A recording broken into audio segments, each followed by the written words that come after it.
Hello folks, Todd Halleck here today, talking a little bit about planning.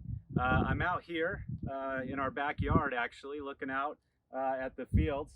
We've got the alfalfa back here waiting to be chopped. The corn was chopped last week.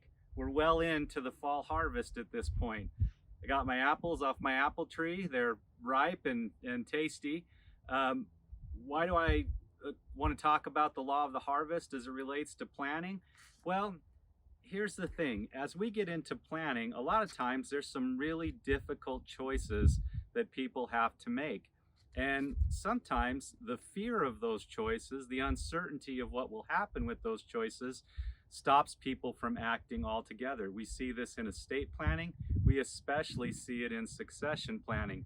We're not sure that that son or that daughter is really going to be able to take over the farm or the ranch. And so instead of moving forward in our planning, we don't plant at all. The farmers that I work with are incredibly hopeful, faithful people. Every year, they will plant their crop knowing that there could be drought, there could be too much rain, there could be late freezes, there could be all sorts of things that ruin their crop for the year after all the work that they do.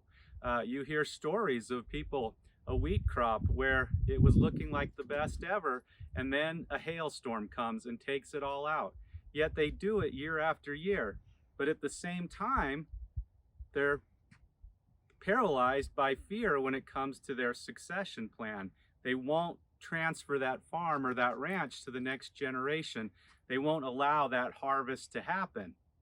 And so today I just wanted to remind people, sometimes you plant in faith and you harvest when the time comes.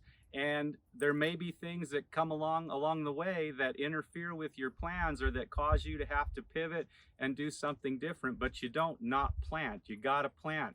And in the case of succession planning, planting is preparing that son or that daughter to take over the farm, and then getting into the details and letting them actually do it, and then ultimately giving up the reins. That can be one of the hardest parts of the succession planning process, is that farmer finally being willing to say, yeah, now it's time. You would be amazed at how close we get, and then people start to pull back.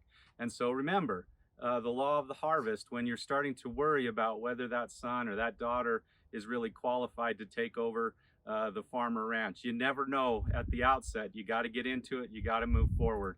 I hope this has inspired you as we come to the end of this season, that over the winter you'll take some time and really engage in some succession planning and hit the ground running moving forward.